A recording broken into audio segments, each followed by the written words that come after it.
This is the story of how 50 years ago, 4 travellers, Susan, Paul, Linda and Adrian, decided to drive back to Australia during a lull in conflicts across the Middle East. Around June of 1974, Linda and Adrian were feeling like it was time to take life seriously and get real jobs back in Australia. They mentioned the idea to fellow travellers Susan and Paul, who immediately agreed to come along, so a plan was hatched. The result was a 20,000 kilometre journey through 23 countries in 182 days to get to Adrian's parents' house in Melbourne, Australia. On the way, they would go behind the Iron Curtain, drive across East Germany, sail to Egypt, follow the Silk Road, drive over a few deserts, through the Khyber Pass, sail over a couple of more seas, cross the Nullarbor Plain, and finally pass the Oakley Motel and pull up on the lawn in Clayton North, only for one person with food poisoning to end up in Dandenong Hospital for the night.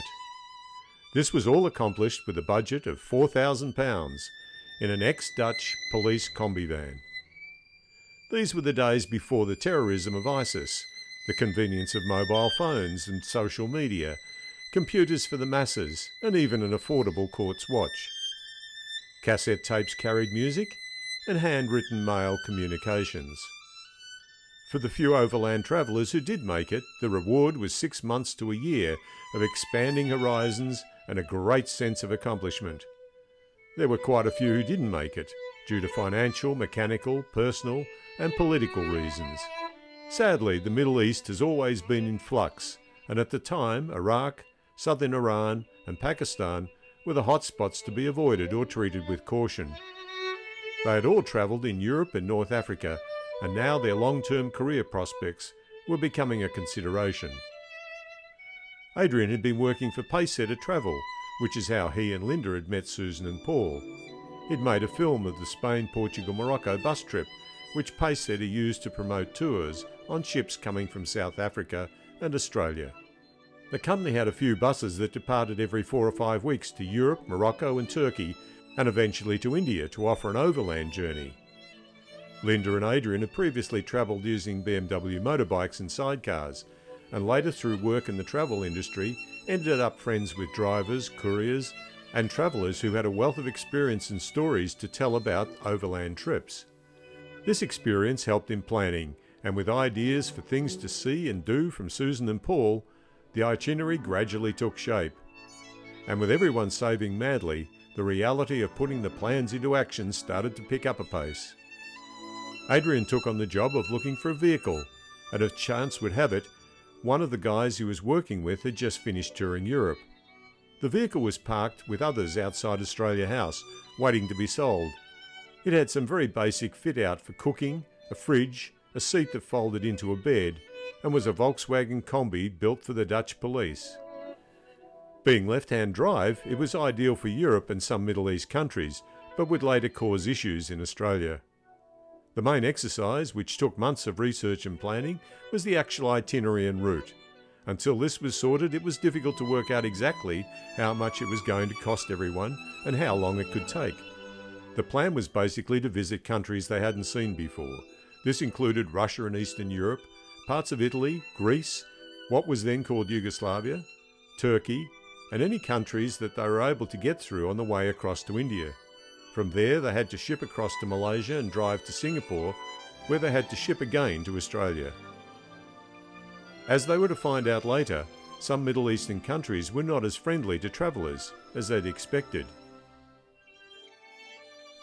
Everyone was also excited by the prospect of a side trip to Egypt, given that they were going to be in the vicinity as they drove through Greece. So it was added to the itinerary as a possible bonus depending on the state of the budget and available time. The outcome of creating the planning sheets and tallying up the camping stops, things to see and projected kilometres or miles was that they were able to start calculating a realistic budget and fine-tune everyone's wish lists. It was decided finally on a cost of £1,000 each, £4,000 total. As it turned out, there was only £98 left to divide up at the end of the trip. If the budget had been invested 50 years ago, it would be worth roughly £45,000 or 90,000 Australian dollars today. just enough to pay for a trip. The number of visas, bookings for shipping, food, medical supplies and maintenance needs for the combi, maps and all the other things to outfit the team could now be listed and purchased. During the months that it took to research the itinerary, work had begun on the combi. To accommodate 4 people, it needed to have 2 separate sleeping areas. Linda and Adrian were married, which helped with the coziness on the inside, but Susan and Paul were just good friends, and it was planned to have separate folding beds in an awning tent which connected to the combi. It also acted as kitchen and lounge room on wet days. Eventually it worked out that each couple swapped around from day to day and got a reasonable sleep. At a pinch, like in a mosquito-infested campground in Finland, everyone could sleep in the van using the floor or front seats. The departure time needed to be decided to allow for the changing weather patterns going from north to southern hemisphere, avoiding the worst of the weather and the possibility of flooding and road closures, which would mean arriving late in Madras. There were 2 critical bookings to make, from India to Penang and Singapore to Perth. The rest of the time had a degree of flexibility, with an allowance for mechanical breakdowns, medical needs or changes of route. Unfortunately, they did have a critical medical emergency when a gas stove blew back and burnt Susan, needing several days to heal in hospital. Fortunately, Nepal was closed for a religious holiday, giving them extra days to rest and still meet the shipping dates.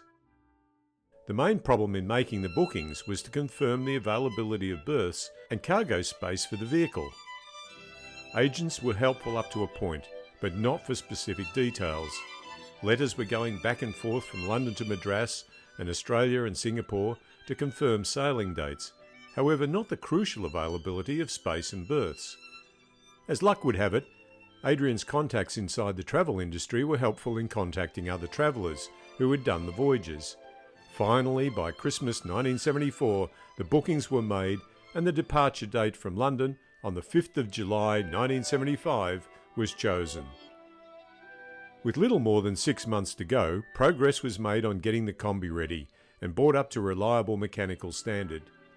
There were lots of things like gauges and other electrical stuff to sort out. Spare parts, extra spare wheels, tools and oils etc. were needed. Letters were sent to potential sponsors, with Duckham's Oils the only one to support the trip, with a 20-litre drum of engine oil. At the same time, all the other bits and pieces they needed were gathered, bought or made. Their day jobs and other travels went on as usual, with the nightly check at the letterbox bringing good news or disappointment in equal measure. A schedule was also needed to organise appointments for everyone to have their vaccinations and apply for visas. Buying fresh medical supplies and dried food also needed to happen as close to departure as possible. Finding maps was a simple case of spending a few hours in various shops, but without Google, detailed locations of things to see and how to get there was not easy. A few hours in the local library and talking to contacts did help though. Thankfully, brochures at border crossings and in campgrounds came in handy. A few weekend trips were also a way to test out the new tent and other equipment. Finally, it was time to leave, and with everything packed and the goodbyes said, they were off. The daily routine of unpacking and setting up camp needed teamwork. Everyone quickly fell into a role, and having all been on camping tours together, there were few expectations of luxury. Paul and Adrian would set up the tent. Susan and Linda started to prepare food with the occasional help for peeling or stirring by the guys. Adrian could always find something that needed checking or maintaining on the van, and Paul made sure the entertainment was appropriate to the location. Washing clothes was partly done as they drove along by putting things into a bucket on the floor. Linda and Susan also kept a daily log of fuel, mileage and budget, keeping a close eye on the local currency exchange and the outgoings. This was all written in a planning book and a ledger that still exists 50 years later. The budget allowed for a certain amount of discretionary spending, and that included entertainment, the occasional meal out and drinks. The guys might have also spent personal cash on extra drinks occasionally, according to the Chunder records. Throughout the trip, a blunder, chunder, plunder and thunder tally was kept, inspired by similar tallies from previous bus tours. The results reflected the fortitude and strength of the women's stomachs, but highlighted several incidents or blunders along the way. These included losing carnets, leaving ground sheets behind at campgrounds, and the occasional stomach upset. Given the size of the Combi compared with some elaborate touring vehicles today, there was not a single complaint about space as they travelled along. The guys mostly sat in the front, with Adrian doing the majority of the driving, and the area in the back was adequate to stretch out above the side bins. Safety-wise, the single lap belt across the back seat was questionable, had it ever been needed. It was always intended to record the whole trip using amateur movie equipment in both Standard 8 and Super 8 film. Between them, Paul and Adrian had 3 movie cameras and roughly 5 hours of film each. Fortunately, none of the film was confiscated at border crossings. However, entering Russia, Paul was to have his hunting knife impounded. Some magazines that could have been sold for a lot of money were confiscated as they were leaving Russia. Everyone also had 35mm cameras for slides and prints. Paul took on the job of DJ, with the music on cassettes. He always managed to find appropriate songs for the occasion, like the Beatles' Back in the USSR as we drove away from the Russian entry point. Everyone had a book or two, but with travel guides and meeting fellow travellers, there was never a dull moment. Other vans would always be looking out to swap music or books with each other. Several journals were also kept, so the trip ended up being well documented, which helped when it came time to write letters or cards back to friends and family. Mail was collected from the Poste Restante in several large cities, and it was always a big moment to look forward to. In the end, the side trip to Egypt proved feasible, so a garage was found in Piraeus to lock the van away. It was where the ferry left for Alexandria. They then travelled by train and by plane for a very memorable visit to see the temples at Luxor and Abu Simbel. The team spent 8 days in Egypt before sailing back to Greece and continuing on. One very large box containing film, unneeded items and a hoard of souvenirs was posted from Athens back to Melbourne. Fortunately, it arrived safely with nothing broken or missing. Apart from a couple of potholes, a ditch in Tehran, and 2 flat tyres which were repaired on the side of the road using tubes, there were no other accidents that caused any alarm. The van didn't need any major repairs during the whole journey. Several electrical replacements like a regulator, a horn, and a couple of switches needed fixing, but nothing mechanical actually held up progress. What did was a stowaway slowly eating their way through the food stores. It took nearly a whole day of completely unloading the van until Susan spotted the rat hiding under a seat. Its travelling days were soon over, and the freshly cleaned van reassembled. By Turkey, the worsening roads were getting too much for the suspension to cope with. In an attempt to lessen the amount of weight they had been carrying, and after offloading a few things in Greece, it became necessary to adjust the suspension in Iran. Like most Eastern mechanics, a young boy was supervised by a group of older mechanics sitting drinking tea as he took out the torsion bars and raised the rear suspension a few inches.